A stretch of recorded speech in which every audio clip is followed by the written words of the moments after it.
We are live. Are you nervous? Yeah, incredibly. We haven't done this in a while. I know. I told Lacey, you guys jump on here. I'm going to move this around where I can see my comments. We got volume up. Rookie iPad mistake. volume's up. I was telling Lacey it's a weird thing. I think I've always had this dream where like you get done at the end of the day and you can run in and like do work at night. You know, you heard about people that are becoming comedians and like they work their day job and they go in at night and they've got like a place that they work or a town where they drive to work and stuff like that. And I always, what's up, Lydia? I always thought that would be Fun. like, yeah, it's just fun. I'm not saying Simple. it's like that there's any significance to it. I just thought it would be fun. This is the first time we've ever been live on my Instagram, so that's new. Fantastic angles, Wesley. Thank you very much. Let me see. I'm going to try. Cool. I can add comments to the live stream. Oh. So when somebody comments and we want to comment on their comment, answer a question, if you will, Hey. then we can put it on the stream for everybody to see. So, I think we can safely now start to admit that I feel like this is where God is leading us. I know there's some confusion around it. I don't suspect anybody's going to actually come right out and ask those types of questions tonight. I don't want to be a doubter, but I just don't think, for some reason, people will quietly have concerns, but I don't know how often they get to talk about them. So I'll start the conversation by saying I suspected this day was coming, that God was readjusting. COVID comes in and just speeds everything up by 10 years. My own personal opinion, I haven't heard anybody else say this, but we got to see 10 years over the course of 1 year during COVID, where churches accelerated whatever direction they were going. That was certainly true for us. So it's interesting to see that the transition is full on taking place. Katie and Kyle Turpin. I wish we could pop up. Did we do that in the video? Did that pop up? I didn't catch it this morning. Yeah. Their faces. Yeah. Katie and Kyle are fully like established as the campus day-to-day coordinators. They're doing amazing. I see Riker just jumped on Instagram. What's up, Riker? So yeah, I mean we're doing it. This is sort of the next step in where we felt like we were headed. There's What's up, Katie? There she is, right there. Can you like pop her comment up where everybody can see it? If you guys want to see who is kind of holding things down for the leadership there in Powell, Butte specifically, this is Katie right here. You'll know her husband is Brock Lesnar. He looks just exactly like him. There's Katie. We're going to do some Q&A. Obviously, I cannot stress this enough. I want people so badly to ask questions. I think sometimes people, out of like respect or to be polite or whatever, people will kind of like, I don't know if I should ask that or not. But we were literally just talking about maybe we should create beef. Yeah. I wish if there was beef, people would just come out and openly talk about it. I don't know. Maybe everyone's good. No. You're here for a while. Mm-hmm. I think a few weeks. The idea is getting this part of because I didn't leave. I'm not out. I'm moving to a very specific role. I'm not taking a step back in leadership. I'm taking a step over. I'm making room for people who are very gifted in other areas to do the things that they're good at. Right. This is specifically where I feel the most potential. Is there a comment? Oh, Mary just said, I'm just going to hold this here. Question, when does Lydia come back? Lydia comes back when I come back. Yeah, Mary. Because, but I mean, I feel like that our greatest area for growth and development in the vision of what we're doing as far as homes and hometowns and like our belief in the kingdom, what we feel called to is definitely this right here. Living in a community, raising my kids in a community, the village element that we have lacked. Lacey and I have lacked for a long time. It's hard to be a pastor of a big church in a small town. I don't think that's new. We knew that came with some hurdles, and so right. I think we've talked about trying to create a place that's middle of the road, right. And I think this is the attempt for midweek stuff. A relationship where we say, okay, Sunday, the pep rally. Yeah. But then we have to build a relationship. We have to get to know each other. We have to collaborate midweek. And I think this is the attempt on that because we want that. We truly want people to ask questions and talk, Well, this is a relationship in a sense. This is the weirdness of living in the future, but the hurdle of not getting to have one-on-one personal relationships with people the way that we wish that we could, getting to do personal back and forth interaction, Q&A type things. Right. And so this allows it in a way for people. So, I think every now and then you have someone ask you a question and people are like, oh yeah, I wanted to know that too. So there's a health, there's a symbiosis to it that I'm excited about. Right. Also, I am probably the most thrilled that the culture of Shiloh in Powell, Butte is going to get updated. Katie and Kyle talking about the things that they see in store for welding classes. Yeah. I mean, what? That's cool. like there's like some trade school elements. Mm-hmm. I was like this morning, I want to touch on that, talking about what Steve Stone talked about with the kids that are living on his ranch and teaching them life skills. And that is so kingdom to me. I think that pastors have veered away from saying what I'm about to say. And that is 1 hour on Sunday mornings, as helpful as that can be, as good information, as life-changing as good information can be. Mm-hmm. We were talking about that today, Katie. Good information is where it starts. Application is where it changes. And I think if you expect to get better at anything, it doesn't matter what you're doing. If you expect to get better at it 1 hour a week, you're never going to see enough improvement, because it's like the gravity of the world pulls you so much further than the 1 hour can get you, right? Yeah. So if the church model is 1 hour a week and that's it, there's no midweek, there's no community, there's no village, you're setting yourself up for failure. And I think pastors struggle to talk about that openly because they're afraid they're going to lose the congregation that's keeping them alive, right? And so I feel like I'm excited to see where it's going to go. I know that it's ruffling a few feathers. It's ruffling some traditions, some things that we were I always thought it was weird that church doors are locked 6 days of the week. It shouldn't be. I mean, our men's Bible study, hugely beneficial for the guys that are able to go. Our women's Bible study, same thing.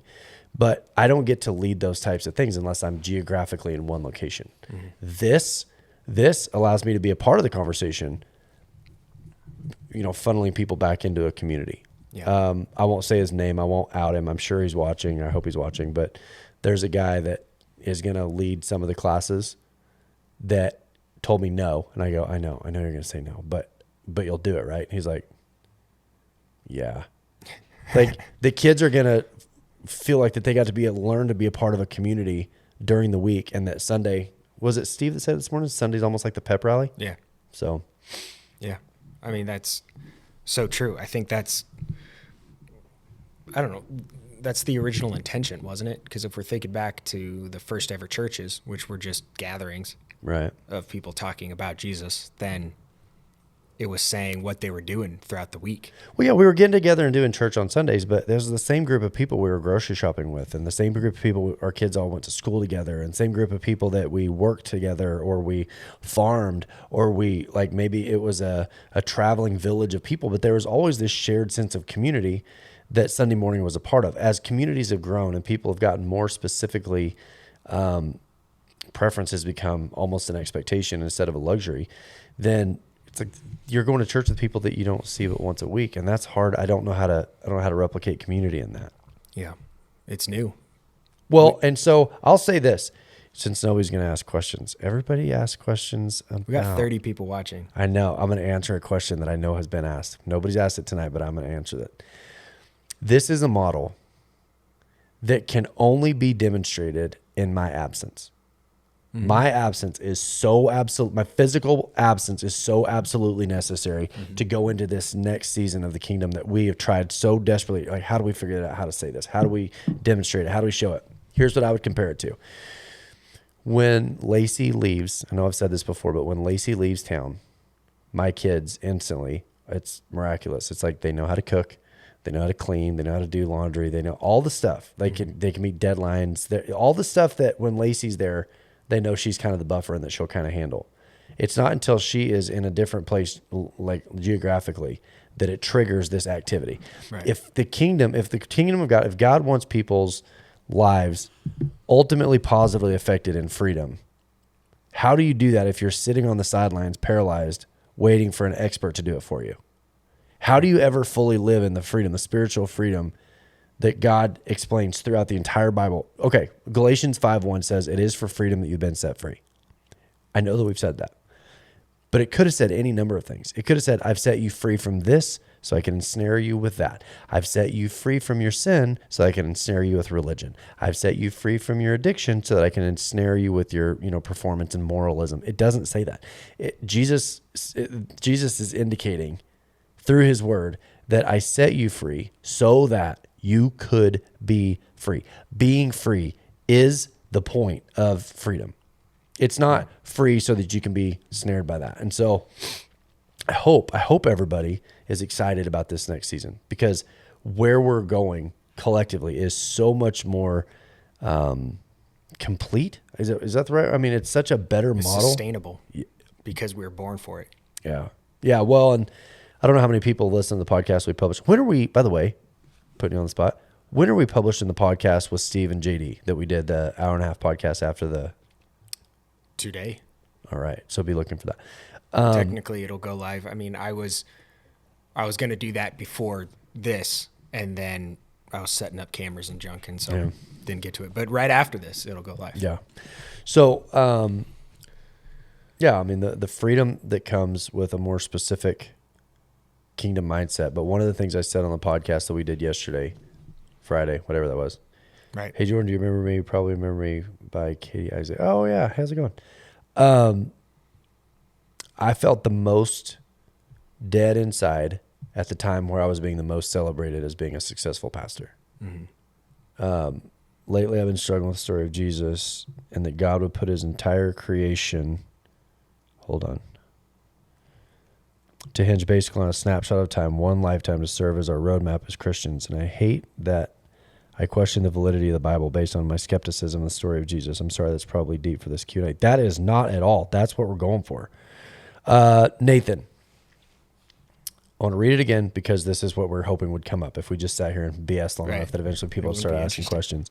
Lately, I've been struggling with the story of Jesus, and that God would put this entire creation and world to hinge on basically a snapshot in time of one lifetime to serve as our roadmap as Christians. And I hate that I question the validity of the Bible based on my skepticism of the story of Jesus. I'm sorry, that's probably pretty deep for this Q&A. Let me say this. When you start looking at the prophecies and the fulfillment, Old Testament, New Testament, what you realize is the entire Bible is only the story of Jesus. Right. It's the story of God separating the veil between there and here. Thy kingdom come, thy will be done on earth as it is in heaven. We talked about this in Powell, Butte last week. It was the sermon. Is that what Jesus represented was the completion of the entire Bible. And I think to understand God's interaction or his interface with us as the part of the kingdom, that his goal was that the kingdom be made available to us today, that we begin to live in the eternity right now today.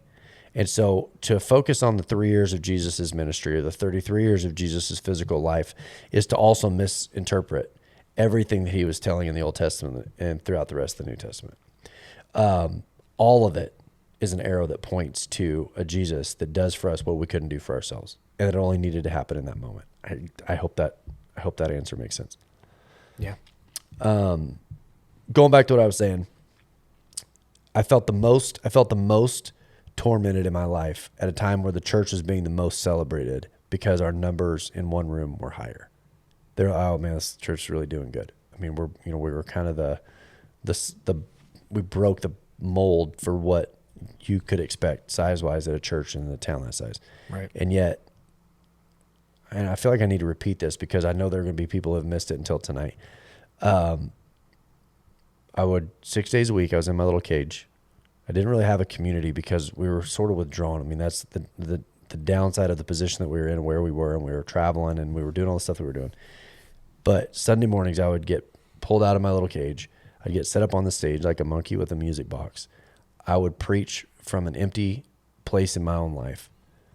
No vision for what God was doing in my life. Completely concerned that God had just forgotten about me. You preach to do the best you can, and then you get thrown back in your little cage, and everybody's like, man, great job. You did a great job. Yeah.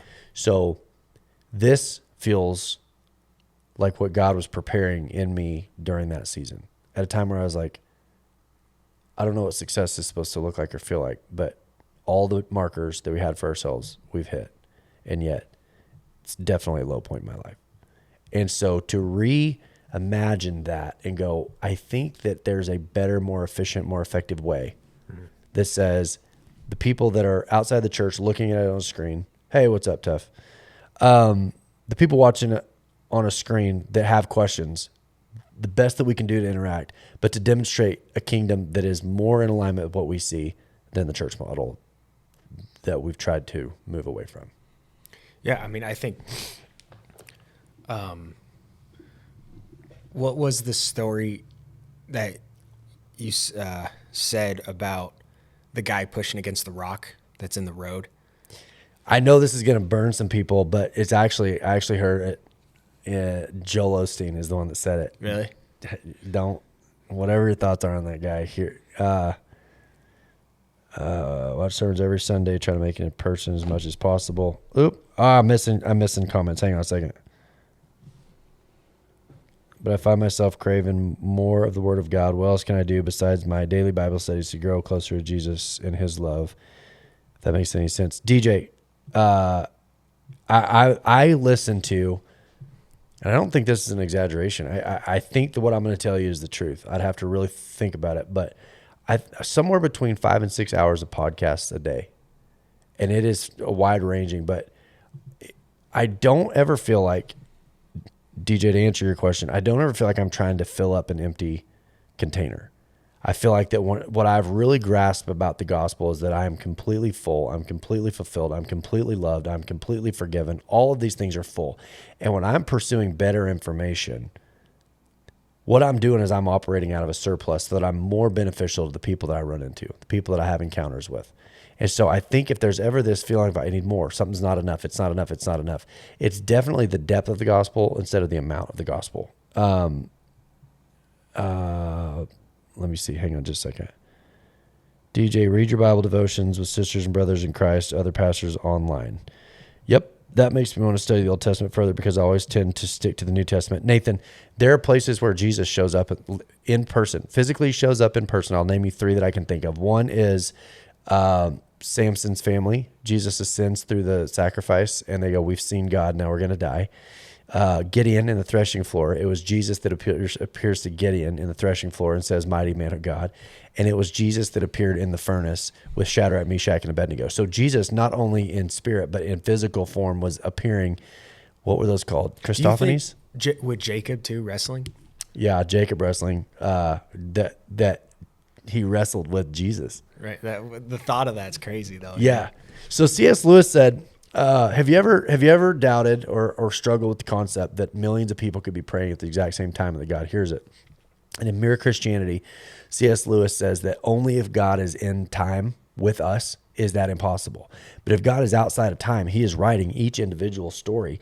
Like if I were to start this book over here about Tom, and I'm writing a book about Tom, Tom's going to go to the grocery store, and all of a sudden he hears, close that book. I pick up a completely different book. Sally today is walking down the street, walking your dog. When she hears, close that book.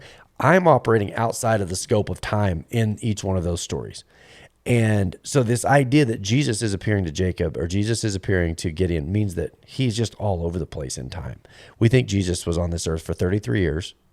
He had a 3-year ministry, died on the cross, raised from the dead, appeared to people for 40-something days, gone. That's not exactly how it works. That's just how we have to comprehend it because our brain only comprehends time as linear. Right. So, yeah, I mean, there's so much in the Old Testament about it. Cooper Zimmerman, hey, he was over there with us today. He's watching.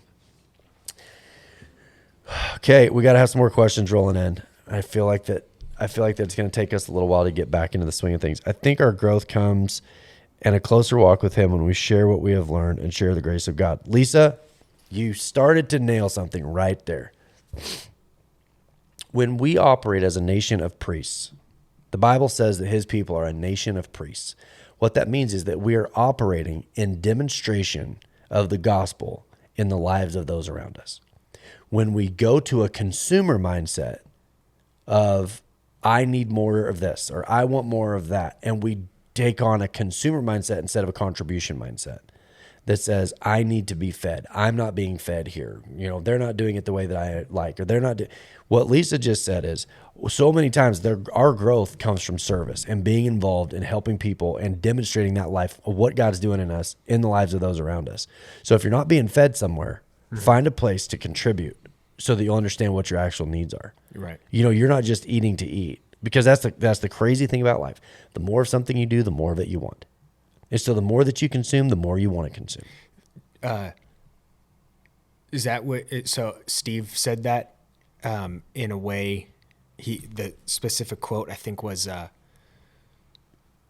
"You find your identity when you serve." Serving other people, right? Yeah. I mean, that is so true, because it's you find what you really want to do because you do it for no gain, no gain. You know. Well, and that's, I mean, I feel a large portion of responsibility. I don't know if I feel responsible for the whole world. I don't know if God called me to be a teacher to the entire world, but I think there are people that have been maybe hurt in the same way that I was hurt, or that don't understand the gospel in the way that I didn't understand the gospel, that we could be helpful to.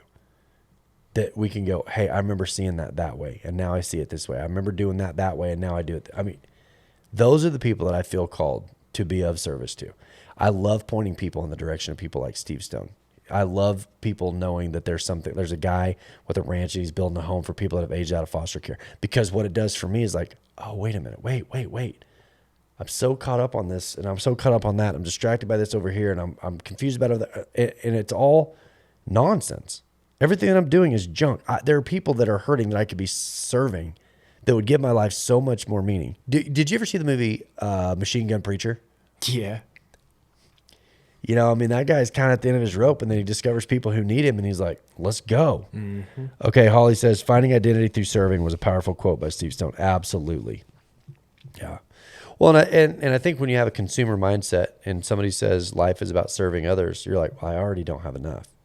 Right. So if I give it away, I'm going to have even less. Mm-hmm. Versus, because that's just a scarcity mindset, versus saying like, God, how is what I have enough? I hear that your word says I have enough, but show me what that looks like, because my consumer mindset is so locked on to needing more that it's hard for me to see myself as useful. I mean, it's that quote, and I know I've said it a lot recently, but it's that quote of not smart enough to live in New York, not pretty enough for LA. Yeah.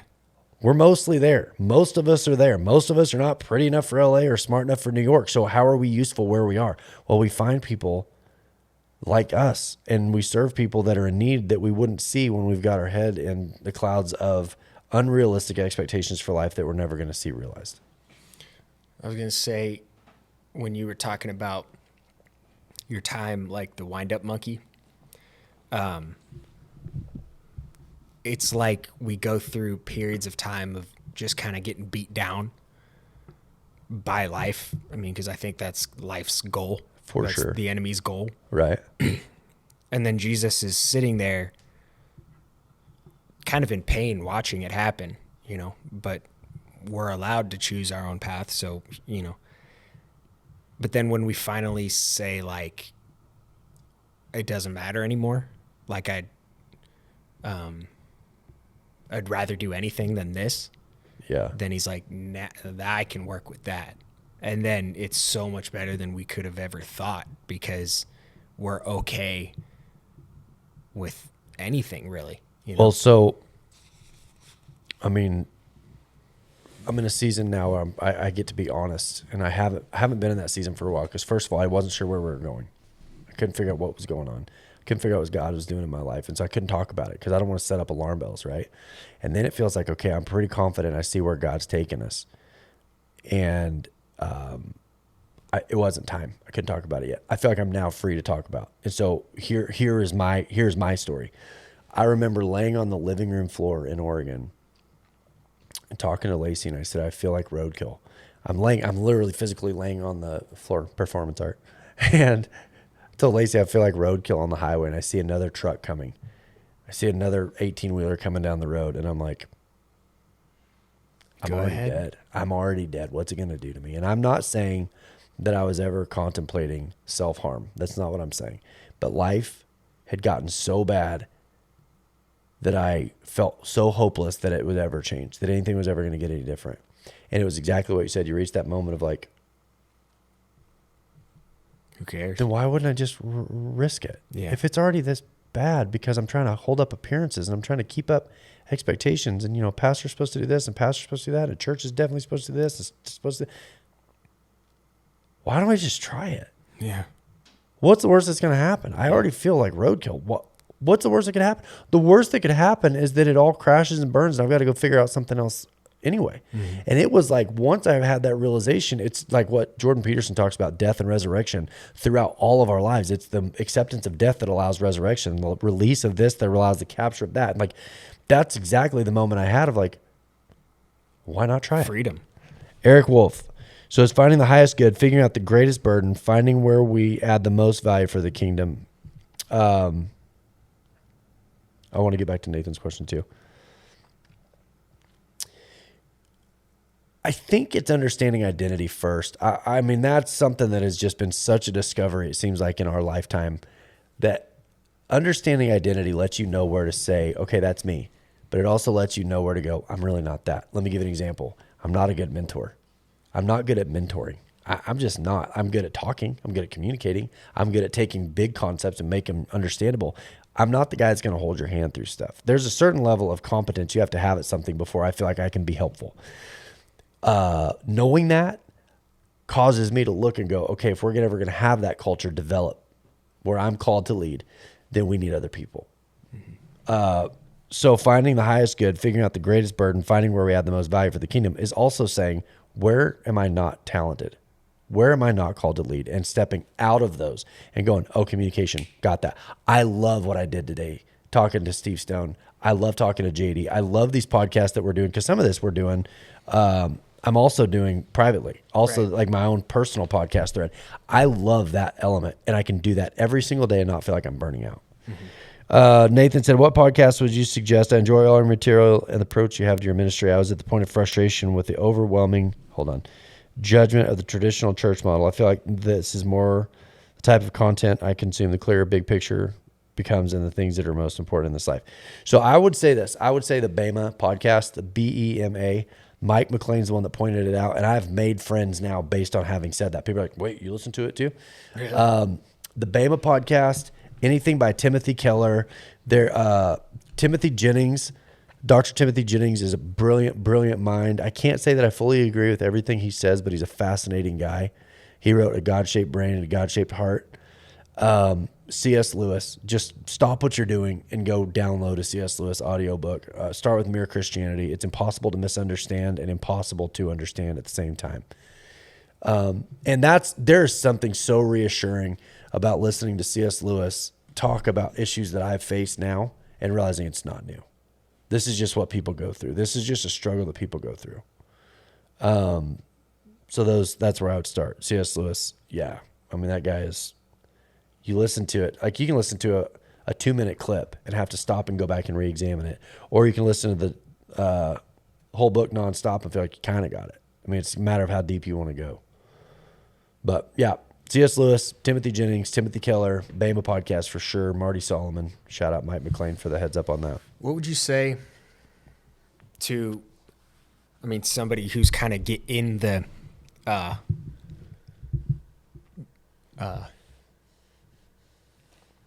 beating phase of life, Okay, so I've told this story before. I remember one time I was cleaning stalls and I was cleaning poop out of the stalls, and I got home late one night and it had frozen to the floor and the teeth were breaking off of my stall fork. This is in the end of 2014. Church started in 2012. So we were just in it, right? And I just sat down in the stall, and I don't like admitting this part because it makes me sound weak. I'm not a weak person. And I just broke. I was just weeping, and I'm like, do you know me at all? Do you know how bad I hate it? The way that it is. The days are short, high stress, low ability to change it. It's like I was taking whippings for things that I couldn't change. I felt like that it was the height of being asked to apologize for who I was instead of the mistakes that I was making. And there is a giant difference. There's a sermon coming on that. I was being asked to apologize for who I was, not the mistakes that I'd made. And I remember asking God, like, I want to quit so bad. And I don't mean quit Shiloh. I mean quit the ministry, quit my faith. I quit. But I felt like that I had strapped myself to a roller coaster, that not knowing that it was eventually going to go underwater. And I'm riding this roller coaster kind of like, I'm going to live for God. I'm going to be a Christian. You know, he owns the universe. Here we go. It's going to be great. Right. And like all of a sudden the roller coaster goes underwater and I can't breathe. And I'm like, do you know me at all? Do you know that I can't breathe under here? Do you know I'm a human? Like you're suffocating the life out of me. And the only thing that I would say is this. I had a realization, two things. I had a realization that at this point, if I take the strap off my shoulders and I'm done, I'm not on the roller coaster anymore, I'm still underwater. Me unhinging from all those things does not guarantee it gets better. My best chance of getting out of this is to hold on and believe that God is going to take this up, because at this point, the only way I'm getting up out of that depth is if God does it. And then the second thing was, I didn't want God to move on my behalf and make things okay, and me to feel embarrassed for how I'd handled it when I couldn't see what he was doing. Right. I didn't want to be the one that God's like, dude, I was doing it. I was working on it. Just give me a minute. So held on to God. We made some changes. Lacey and I actually went to therapy once, and it was like really helpful. It was like, there are some things, but if you would have told me right then, the guy's like, hey, God's working. And in 2022, if you'll stick, I'm like, what? 8 years from now that you're what? I don't know that I would have been able to keep going. Really? I just felt like this is my best chance of survival, is to believe that God is up to something, and that he's not depending on me to not screw it up. He's saying like, hey, I'll do it. So what do? You just keep cleaning stalls. You just leave the safety harness on and trust that this roller coaster that you're strapped to is going somewhere. I remember having the thought, this thought of if God would just, come down, an angel, and if an angel just said to me, he's working on it and you're okay, and he's working on it and you'll trust me, you'll love it. Right. The energy that would give you, would right. be insane. But that's not how it works. And I think that's by design, because you appreciate it so much more. It's not, you don't feel, I don't know. You don't feel like you earned it. Timothy Keller, again, that guy, but he said, if you were to ask a 7-year-old, what's marriage going to be like? And he wrote all those things out, and you went, it's not going to be any of those things. The 7-year-old would be like, well, then I don't want it. Right. We're not eating marshmallows every single day. Yeah. Then I don't want it. Mm-hmm. He said, you don't get married until later, because you mature into a more rational concept. And then once you get married, then you start to figure out what's true. But if you were to ask somebody who's been married for 60 years, what is marriage? They're going to go, it's so much more beautiful than a 7-year-old could understand. Mm-hmm. It's so much more beautiful than someone who's been married for 5 years could understand. That I suspect is what it's like to live for God. Is God going to give me everything I want? Because the answer is going to be, quite frankly, no. But he'll change you, and you'll want what he's giving you, because his answer has been yes to every question you would have asked if you could see what he sees. Like my kids going, can I drive the car? No. Right. Why? Because I love you. Well, if you love me, let me drive the car. You're like, well, God's not insecure, Right. And so I suspect it's that. I suspect that someday we're going to look up and realize that the things we are the most mad at God about, he was the most right and we were the most wrong. It's going to be embarrassing. It's humbling. Well, that's the thing. I mean, that was my goal. Like, I at least want to behave in such a way that when he proves what I suspect, that he's working on it, then I can be like, I knew it. The whole time. I knew you were going to throw me a surprise party. I didn't think that you forgot. But I was like, I don't know what he's doing. I mean, I think that's what makes it easy for me to sort of absorb this transition, and it's going really well. I mean, this transition is hitting home runs. I was listening to the notes of what came out of the leadership team meeting in Powell, Butte today, and like, those guys are brilliant. Yeah. That is a brilliant, brilliant team, and I am thrilled to see what they come up with. So, yeah, and I think it takes experience. What do you say? Faith is, what's the definition of faith again? Isn't it like hope in things not seen. I know there's a way to say it, but Right. Well, I don't mean that. It's almost like, I don't know, God proving it to you or something like that. Anyway, I can't think of it right now. But I feel like this point would be way cooler if you could think about what you're. I know. I really want to know what you almost said. Where it's like A person.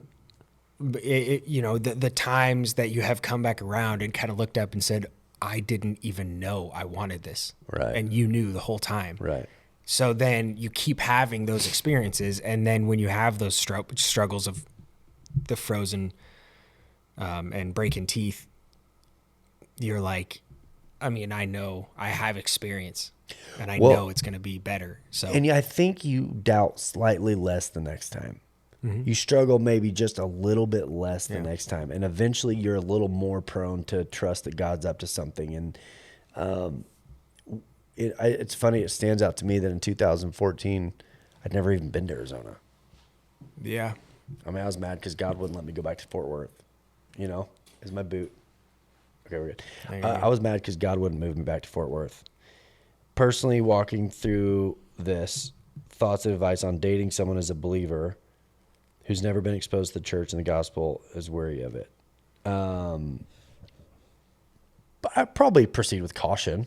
I mean, reasonably. I mean, if living for God and the gospel in your life is active and it's a big part of your life, I think the Bible even says, like, hey, be aware. Like, there's potential chaos in that. But Lacey really hadn't. I mean, Lacey was raised in church in the Episcopal church, but it wasn't something that really took root in her life, right? And so, actually, Abby, her advantage was she didn't really have the old established root system of tradition. So she got to question things. Why do we do that? Why do we do this way? Why do we do this that way? But she loved Jesus. I mean, right off. And so, I mean, I eyes wide open is all probably. Just be aware. I don't know that exclusive dating, apart from with the intention of getting married, is ever really a good idea. I mean, if you're thinking like, hey, I'm ready to get married, maybe this is the person, that's one thing. If it's like, we're in 7th grade, I'm going to go to prom with you, and we're going to fall in love, then I can't really get behind that. Jet is sitting right there off screen. He's so mad. He is silently talking crap. Jet is convinced that all of his problems in life would go away if he had a girlfriend right now.